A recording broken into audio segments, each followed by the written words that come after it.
성부, 성자, 성령의 역사, 아브라함과 이삭과의 관계를 통해서 성부, 성자와의 관계, 또 우리가 다음 주에는 야곱을 통해서 성령께서 어떻게 역사하셨는가를 우리가 또 전 목사님 설교를 통해서 조명을 할 텐데, 오늘 또 우리 전 목사님께서 앞에 서두에서 말씀을 하셨습니다. 전 목사님의 설교 특징은 누구나 쉽게 들을 수 있고 이해할 수 있다라는 것이 가장 큰 방점입니다. 사실 저희 신학자들이 설교를 하고 또 오늘 또 장시간 동안 이렇게 토론을 합니다마는 교수들은 사실 혀가 꼬일 때가 많습니다. 예? 그런데 우리 전 목사님은 들으면 들은 대로 그것을 풀어내는 이 방식이, 그 은사가 탁월하고, 물론 당신 스스로 하나님 말씀을 깨닫고 그걸 풀어내는 것 또한 이건 어떻게 추정을 불허합니다.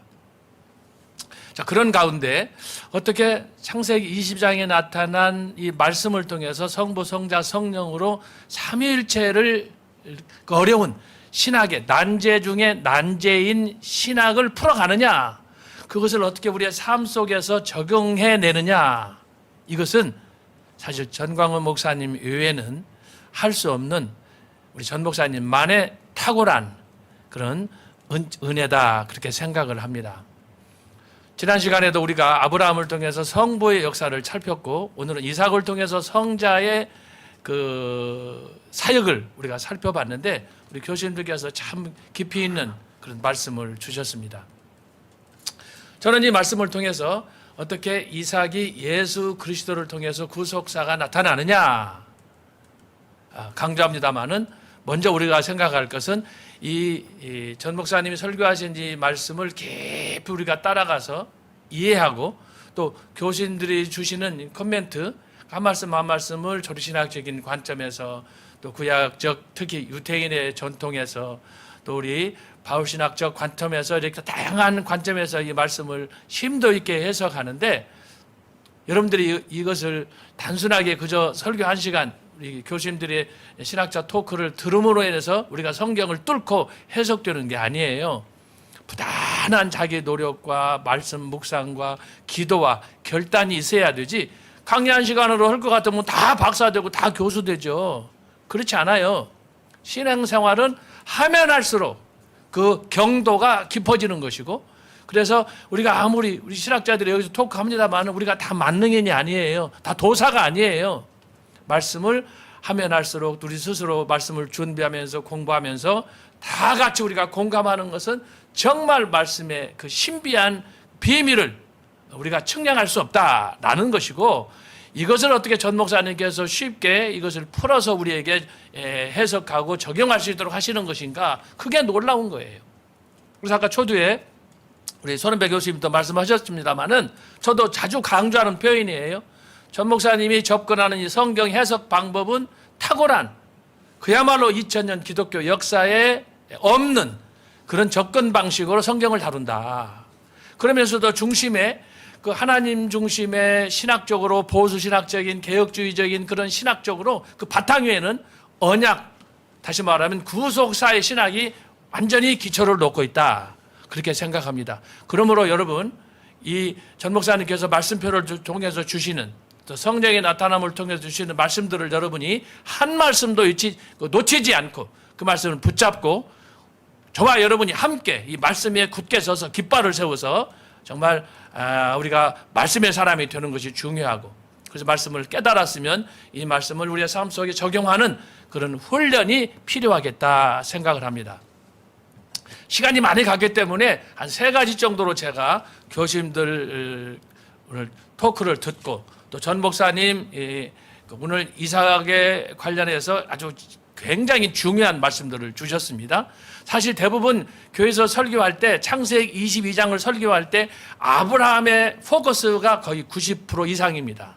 이삭은 그저 따라가서 제사를 드리는 그런 정도로 설교가 대부분 원사이드하게 아브라함 중심으로 가는데, 전 목사님은 여기에서 반대로 이삭에 굉장히 무게를 두고 이삭의 그 모리아산의 죽음의 방점을 맞춰서 이것을 잘 풀어줬어요. 그런 면에서 우리가 다시 한번 창세기 22장을 봐야 될 텐데 이 말씀의 핵심은 어디가 있느냐? 아브라함도 그렇고 이삭도 그렇고 두 사람 다 모리아에서 부자간에 극적으로 만났는데 그 만남에는 어떻게 이루어졌느냐? 죄에 대한 용서가 포인트라고 저는 생각하는 거예요.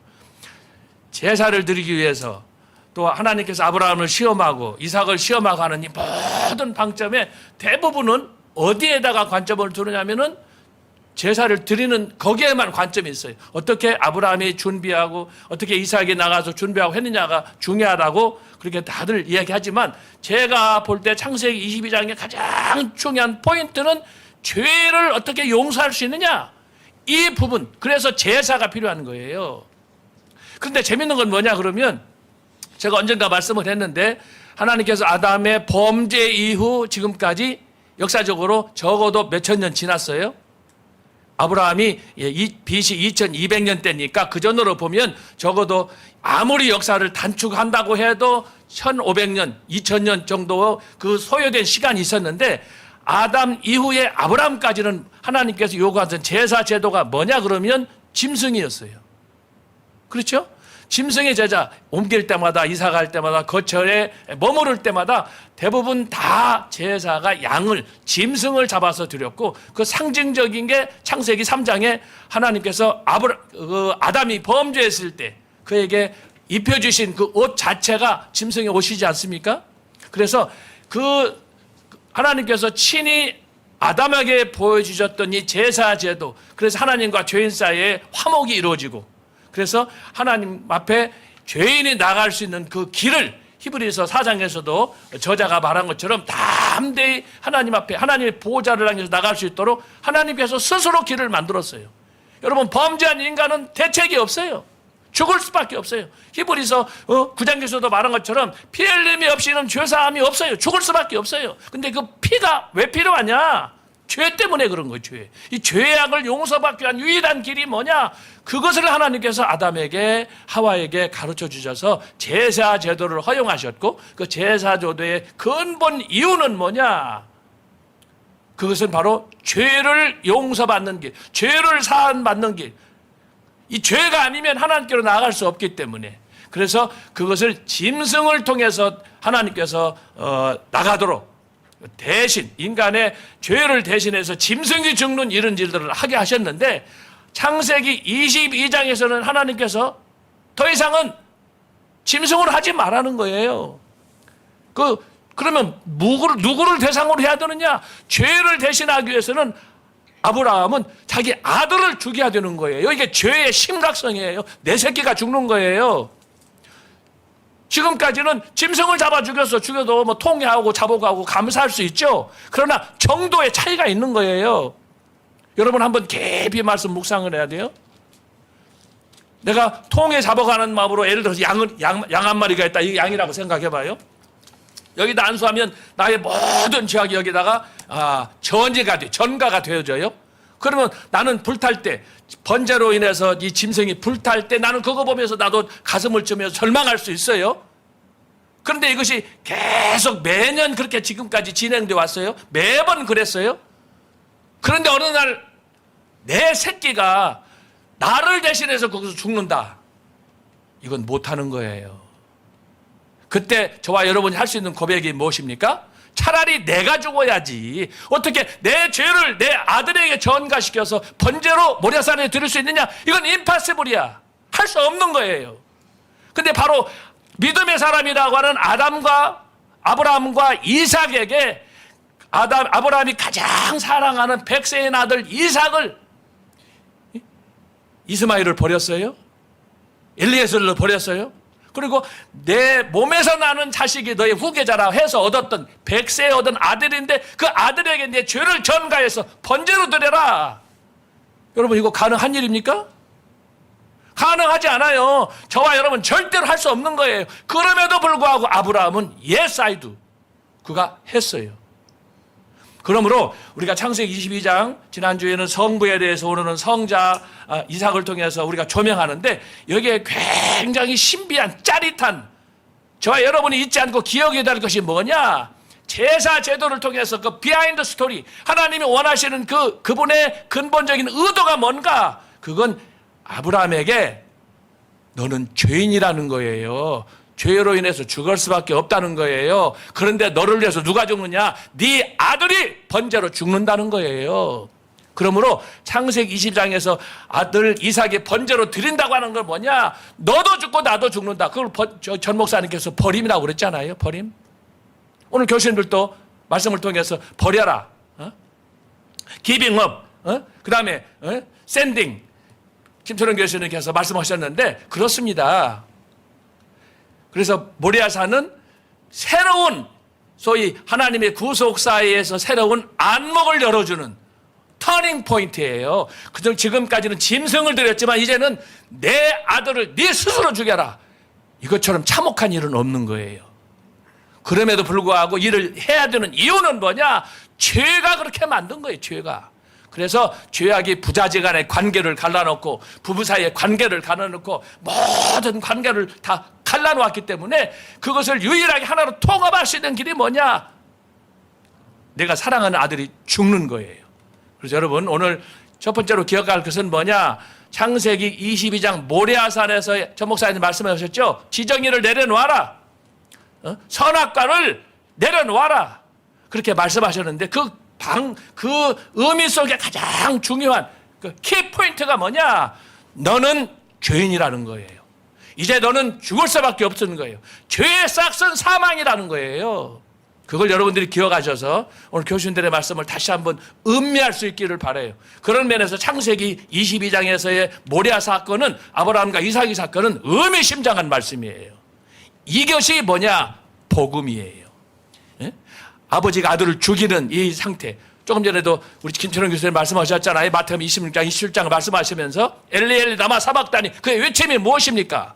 바로 그 예수님의 절규가 창세기 22장에 나타난 이삭의 대화 속에서 나타나는 마지막 모리아산에서 번제로 죽어지는 그 상태를 가르쳐 주는 거예요. 그래서 여러분이 오늘 첫 번째로 이 말씀을 잘 기억하시기 바라고, 그래서 창세기 22장에서의 모리아 사건은 뭐냐? 죄의 문제를 지적하는 거예요. 여기에는 피할 수 없다는 거예요. 아버지고 아들이고 누구든지 죽을 수밖에 없다는 거예요. 그래서 죄는 뭐예요? 갈라진 거예요. 그런데 이것을 제사를 통해서 다시 한번 통합하는, 화합하는 놀라운 구속사의 비밀이 창세기 22장에 내포되었다라고 하는 거예요. 자, 두 번째는 뭐냐? 오늘 이 말씀처럼 그러면 예수님께서 어떻게 이 땅에 오셔가지고 예수님께서 그 비밀한 하나님의 구속사의 비밀을 이루셨느냐?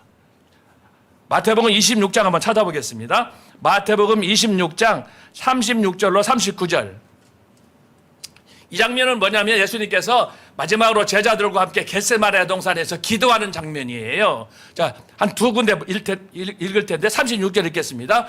이에 예수께서 제자들과 함께 겟세마네라 하는 곳에 이르러 제자들에게 이르시되 내가 저기 가서 기도할 동안에 너희는 여기 앉아 있으라 하시고, 그 다음에 베드로와 세베대의 두 아들을 데리고 가실 때 고민이라고 슬퍼하사 이에 말씀하시되 내 마음이 심히 고민하여 죽게 되었으니 너희는 여기 머물러 나와 함께 깨어 있으라 하시고, 39절입니다. 조금 나아가서 얼굴을 땅에 대시고 엎드려 기도하여 가라사대 내 아버지여, 만일 할만하시거든 이 잔을 내게서 지나게 가게 하옵소서. 그러나 나의 원대로 마옵시고 아버지의 원대로, 아버지의 뜻대로 하옵소서.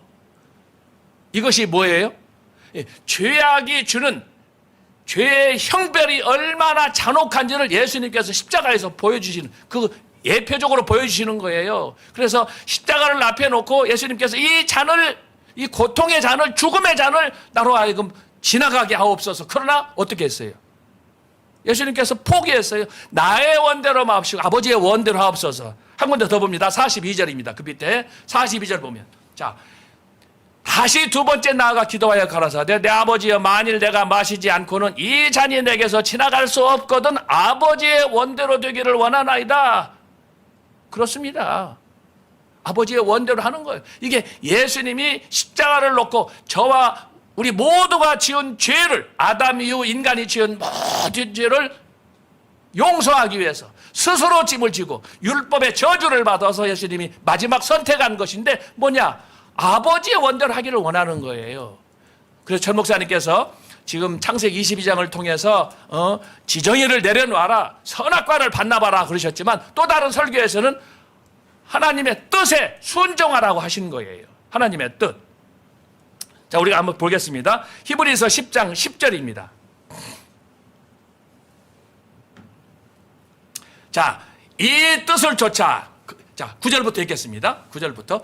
그 후에 말씀하시기를 보시옵소서 내가 하나님의 뜻을 행하러 왔나이다 하셨으니 그 첫 것을 폐하시면 둘째 것을 여기는 첫째는 아담을 얘기하는 것이고 둘째 것을 세우려 하심인데 예수님을 말씀하는 거예요. 자, 10절입니다. 이